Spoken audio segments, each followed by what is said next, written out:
For example, si Ma'am Annalisa, nag-post siya ngayon sa Facebook. Tapos, nag-post siya, open na po ang aking Travel and Tours is now open. Diba? Sa lahat ng gusto, mag-inquire ng ticketing. Ayan, so just feel free to inquire. Message me, PM sent, blah, blah, blah, or call. Lagay niya yung contact number niya doon. O, diba ganun?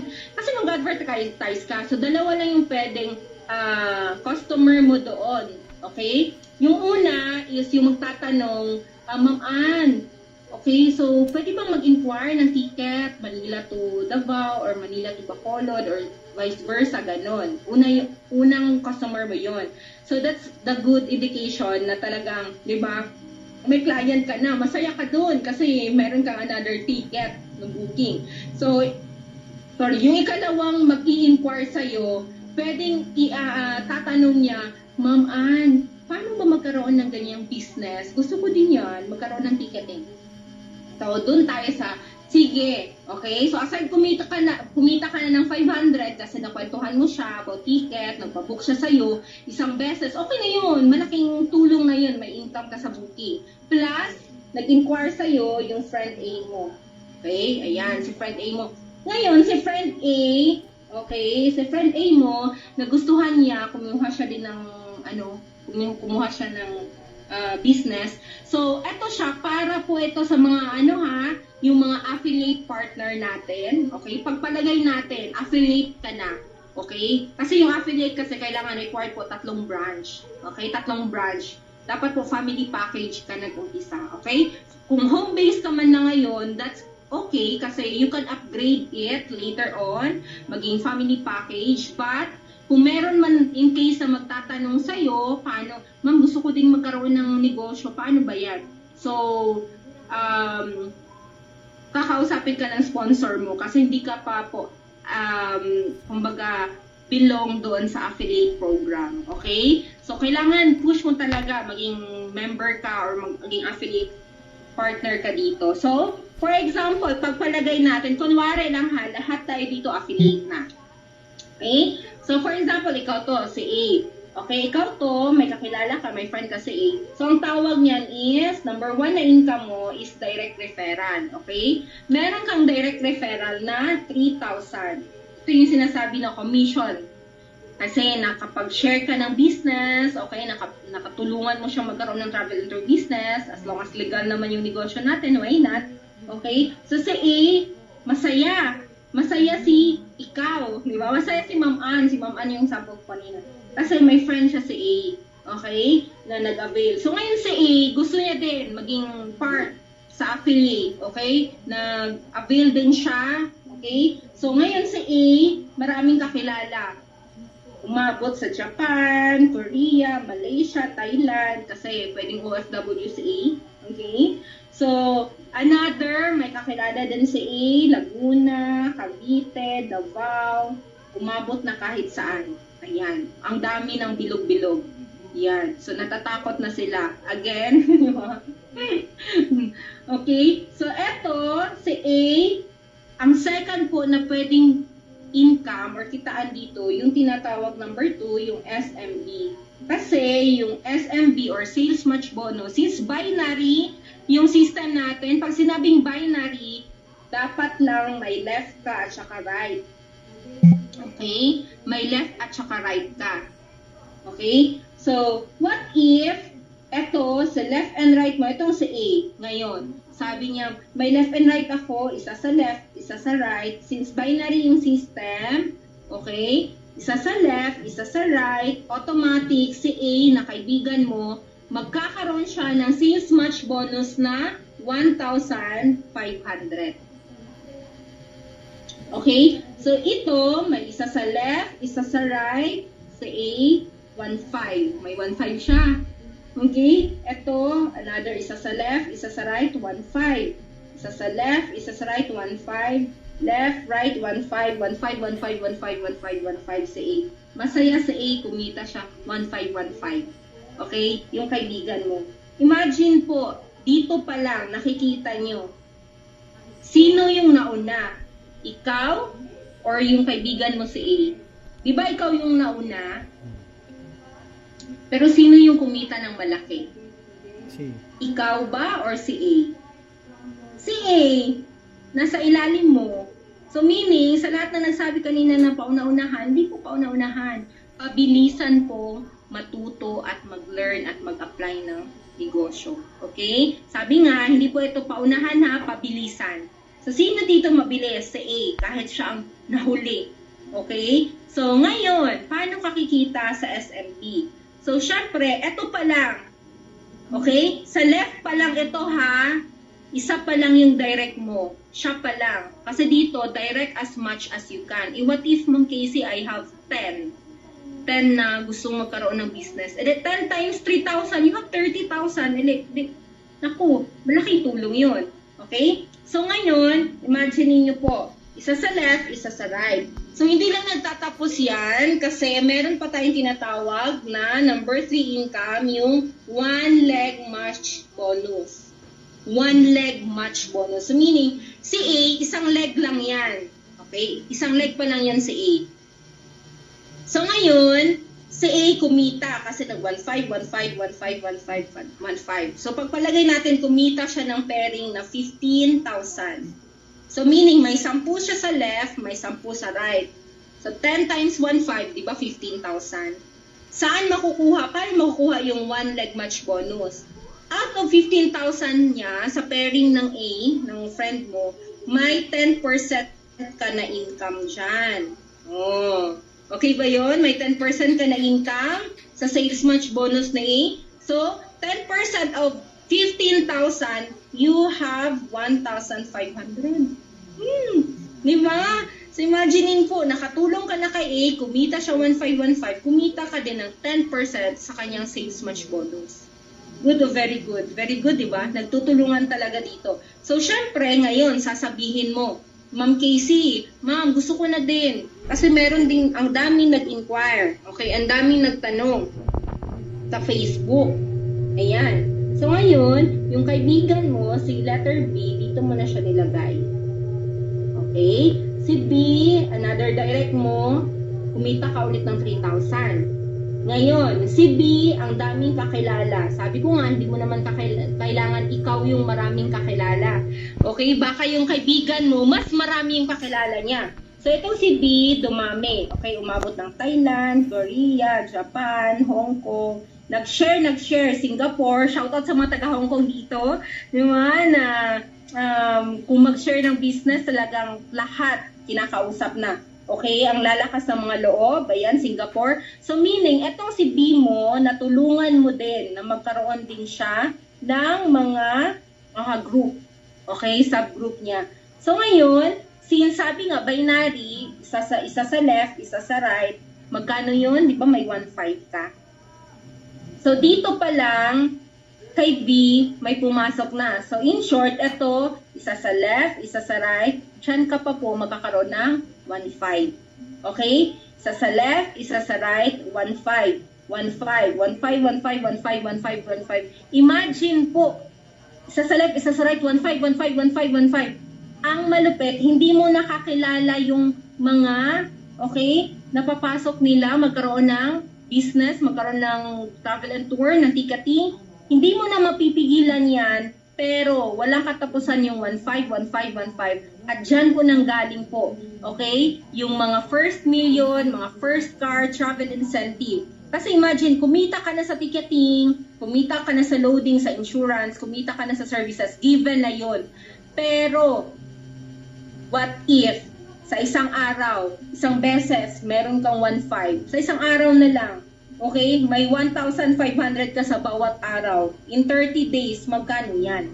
Okay? That is 45,000. Okay lang ba? Okay? Extra income, empleyado ka, kahit isa-isa lang, araw-araw. Okay na okay, tama. Malaking tulong, malaking savings. Okay? Pwede na pang medication sa anak, pwede na pang bili ng gatas, pwede na pang ayos ng bahay. Napaka-okay. Okay? So, yun po yung other income. So, aside from that, ito pa yung pinaka-gustong-gusto ko po. Okay? Yung sinasabing passive income.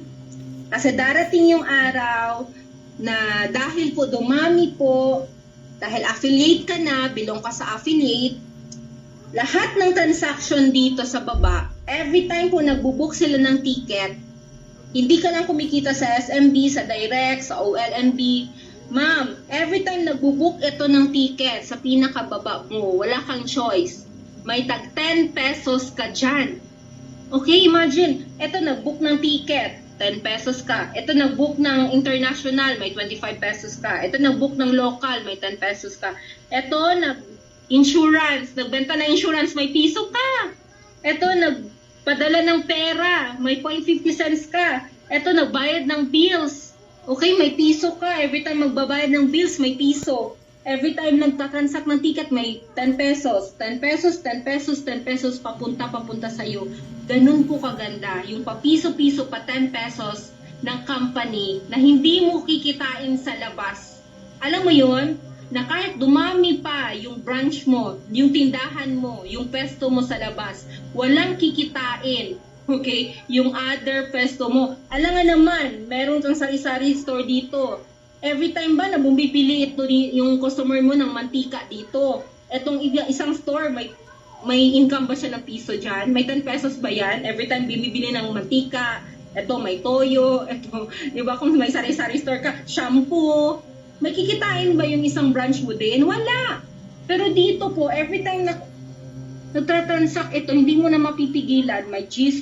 Kaya po, be open na para lumaki yung group mo, be open na pwedeng lumaki yung network mo, magkakaroon ka ng network. Bakit po? Lahat ng transaction po nila, damay-damay na po yung income nyo. Okay? Napakaganda. So, meron pa akong isang i-share sa lahat ng mga nandito. Kasi, ito kasi talaga yung pinaka-ideal pag magnegosyo ka, yung foundation. Bakit namin pinupush po na magkaroon ka, maging affiliate ka, sali ka sa affiliate? Kasi yung pag ikaw ay magnenegosyo, napaka-importante yung structure, yung foundation ng negosyo, kahit sa labas. Okay? Bakit ka magtatayo ng negosyo kung hindi naman solid yung foundation mo? Ano yun? Okay? So, kailangan po ganito. So, for example, meron naman tayong mga business partner dito na nag-start ng 19,000. Ito yung home base. Ikaw to, this is you. Okay? Yung mga affiliate partner natin, o yung 57, for example, actually meron pa ha, hindi lang 57,000, may 95,000. Meron ding payment center, yung 10 branch. Ako, I have 18 branch. Meron dito, mentor natin, 45 branch. May 20 branches. Ang dami pa po actually. Unlimited, pwede kang kumuha ng branch. Bakit mas maraming branch, the merrier? Ganun kasi. Diba? Hindi naman yumaman si Jollibee ng isa lang yung branch niya. Try to think of it. Diba? Hindi yumaman si Henry C na isa lang po yung ano niya, SM. Hindi yumaman yung may-ari ng Cebu Pacific. Kung isa lang yung eroplano. Napakarami. Ganon din dito. Okay? The more branch, the more income. Bakit po? So, for example, di ba, ikaw to, this is you. Okay? So, di ba, meron kang tatlong branch. First branch mo, second branch, three branch. So, kasi ito yung mangyayari. So, every time kasi magbubuka ng ticket, syempre, ano mo yan eh, home base, may booking ka dyan. So, for example, may booking ka sa isang taon na lang. Okay? Meron kang 100 packs na book. Okay? So 100, di ba, may residual income or passive income or rebates, na tinatawag cashback or rebates. May 10 pesos ka, supposedly sa ticketing. Ayan, so 100 times 10, may 1,000 ka. Tama? So 1,000, at the same time, etong 1,000 na to, nag-book ka ng ticket ng 100 packs, nag-mark up ka ng 500, kumita ka 50,000, masaya ka. May 50,000 ka. Masaya kami para sa iyo kasi nag-book ka ng ticket ng 100 packs, kumita ka ng 50,000. Malaking tulong na talaga yun. Balik na yung puhunan mo na 19,000 actually. Pero, yung cashback or rebates, hindi ka mag-enjoy. Okay? Hindi ka mag-enjoy sa cashback, sa travel incentive, sa car incentive, sa cash incentive ng company. It's because, okay, so may mga sariling transaction, ikaw lang mag-isa. Isang branch lang. So, yung 1,000 na supposedly papasok sana sa'yo, papasok yan dito sa coach mo or yung sa sponsor mo. Okay, nag-send sa'yo ng link, nag-invite sa'yo. Sa kanya po mapapasok yung 1,000. Okay, na effort mo. Ikaw kasi nag-effort nito. Bakit mo ibibigay sa iba? Tama? Ikaw nag-book ng ticket dyan. Bakit mo ba ipapasa sa iba kung pwede man lang ibibigay mo sa anak mo, sa tatay mo, sa asawa mo, okay? Sa magiging pension later on ng nanay mo, instead na from your own pocket, dito na kukunin sa cashback or sa mga branch. Bakit? For example, eto naman, how about ito yung what if ikaw as isang affiliate, okay? Sumali ka sa affiliate. Ngayon, eto ka. Ayan. So, same as, nag-book ka ng ticket na 100 packs, parehas lang. Ayan. So, may rebates ka na 10 pesos, may 1,000 ka na rebates. Dapat. So, 100 times 500, ito yung 500, ito naman yung markup mo. Kumita ka ulit ng 50,000. Same lang. Same lang dito, kumita ng 50,000. Same lang dito, kumita ng 50,000. Ano yung pagkaiba?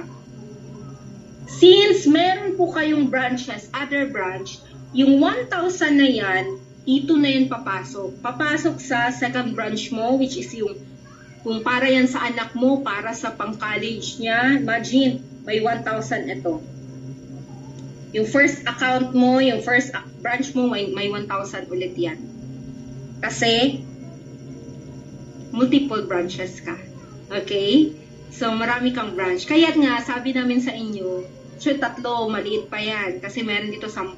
Okay? Kung 10, edi, yung the rest of 6 dyan, okay, or 7 sa taas, may 1,000, may 1,000, may 1,000, may 1,000, may 1,000. Hindi lang 50,000 yung kinita pala. May another 9,000 pa out of your transaction. Again, ma'am and sir, same effort. Nag-effort ka dito. Nag-effort ka din dito, but different result. Anong gusto mo? Work hard or work smart? Tama?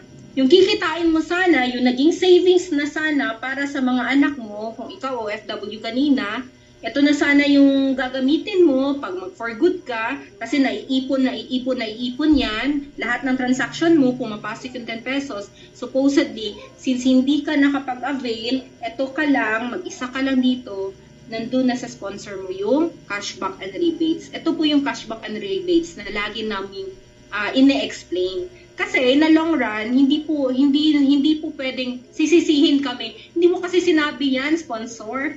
Bakit hindi niya na-include yan sa training? Eh, ang dami-dami ko nang na-transact, may 1,000 na ako na book na ticket.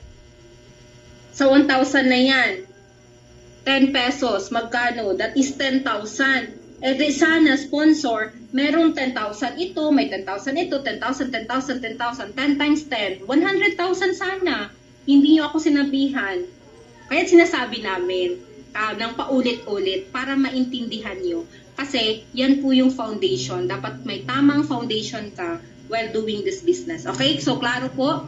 So, sa lahat naman nandito ngayon, again, you need to comply. Meron po tayong tinatawag na Elite Club member. Ma-awardan po kayo niyan sa ating company, sa ating sa sales rally natin doon sa Metro Manila. But given is kailangan makompleto niyo po yung training. Okay? Yung training natin Monday is business knowledge. So kung hindi pa kayo natuturuan about the system, the technicalities, that is really the system. Proseso kasi yan. So kailangan matuto muna kayo today, business knowledge. Tomorrow is the DOT. Third day, yan po yung technical. Okay? Yan po yung mga paano ka mag-book ng ticket, ganito, lahat po, system, tuturo yan. And then, day 4 is the usap. Okay? Usap training. Second, DOT bukas, technical. 5th day is usap training, yung skills training, and 6th day affiliate training. So, nakaschedule yan siya ha. Okay, hindi yan sinabi na, bakit hindi nyo pa kami tuturuan? Kasi po, proseso po siya.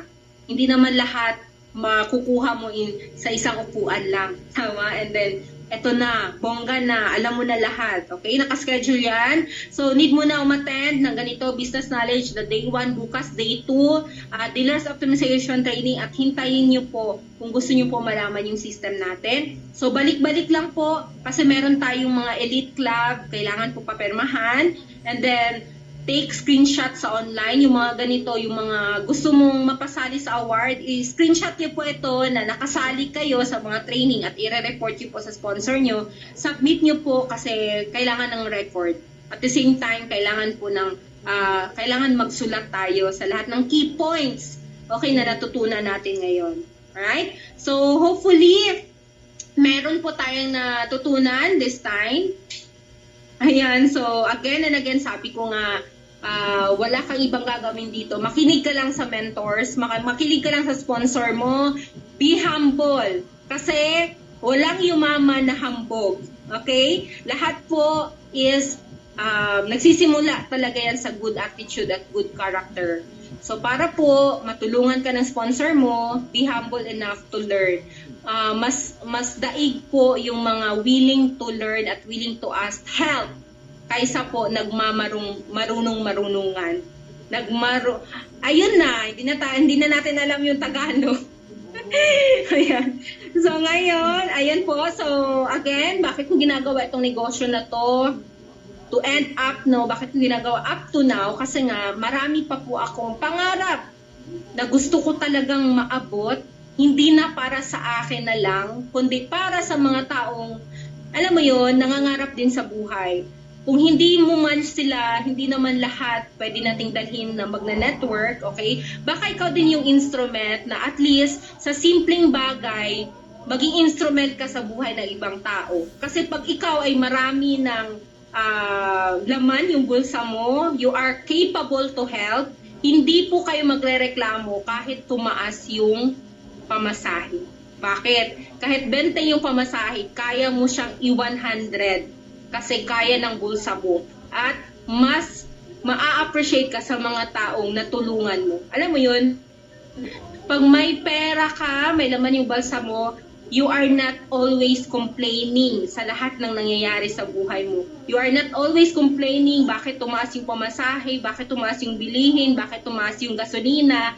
Kailangan lang taasan po yung source of income para hindi po kayo magrereklamo kung anong meron na buhay ka ngayon. Okay? So tataasan natin yung level ng source of income natin para maging channel of blessing ka. Kahit nga yung mga nanghihingi sa daan, hindi mo naman kailangan yan bibigyan lahat. Pero kung capable ka man lang, be a channel of blessing para matulungan sila. Okay? Kaya yun yung rason. Bakit natin mas gagawin ito? Baka sa susunod may ma-encounter ka sa daan, problemado, okay, kailangan ng medication. Baka yung monetary help mo, yung pinaka-blessing in disguise para sa kanila. So you are created, you are here to become a channel of blessing, and you will be blessed to become a blessing to other. So yun po yung pinaka-main purpose natin dito. Okay, and sa lastly po, ayan, so balik po kayo sa sponsor nyo and siya po yung makakatulong talaga sa'yo. Balik po kayo sa kanya, be humble enough to be guide, magpa-guide, have a teachable heart. Okay, turuan ka kung sino may yung sponsor mo, mas bata pa man sa'yo, kung mas angat ka man ngayon sa status ng buhay mo compared po sa nagpakilala sa'yo dito, wag mo tingnan yon. Ang tingnan nyo po kung anong pwedeng ibigay niya na knowledge sa'yo, okay, para matulungan kayo dito sa business. Okay, so ito po yung pinanghawakan ko na verse na talagang bakit ako nandito. Jeremiah 29:11, familiar po, di ba? Sabi nga ni, di ba? So Jeremiah 29:11, God's plan, di ba? Ang sinabi niya,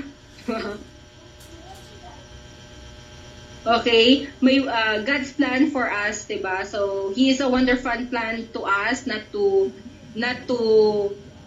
I know, ano ba yan? Sa dami ng naisip ko, for I know the plans I have for you, plan to prosper you, not to harm you, plan to give you hope and a future. Thank you, Lord. So thank you sa mga nandito ngayon. yung plano niya is a good future para sa lahat. Hindi po namin kayo papahamak sa negosyo na meron tayo, basta willing lang kayong matuto at mag-learn. Okay? With that, thank you so much. Balik ko na sa ating malupit, magaling na speaker. Thank you sa ating mga sponsors, sa core leaders ng Chimoy. Thank you sa mga leaders na nandito. And have a great day. God bless everyone. Ayan, thank you so much. So, marami po tayong take away. Yan. So, di ba? Alam na natin yung secret na 6-digit monthly. Ayan. So, of course, yung ating other side of the business na optional. No? So, depende po sa atin kung gagawin natin. Of course, sino nga ba ang ayaw na kumita ng malaki at makapag-travel ng free, right? Okay, so, ayan, and mag-picture muna tayo, okay? Para, so, Sir John Mark.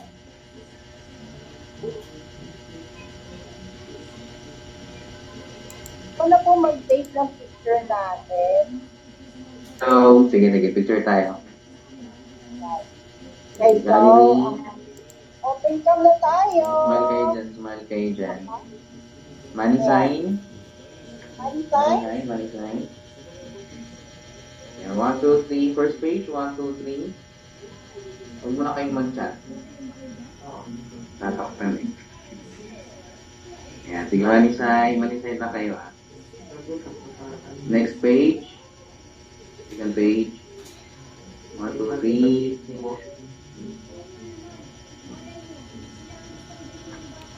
And third page.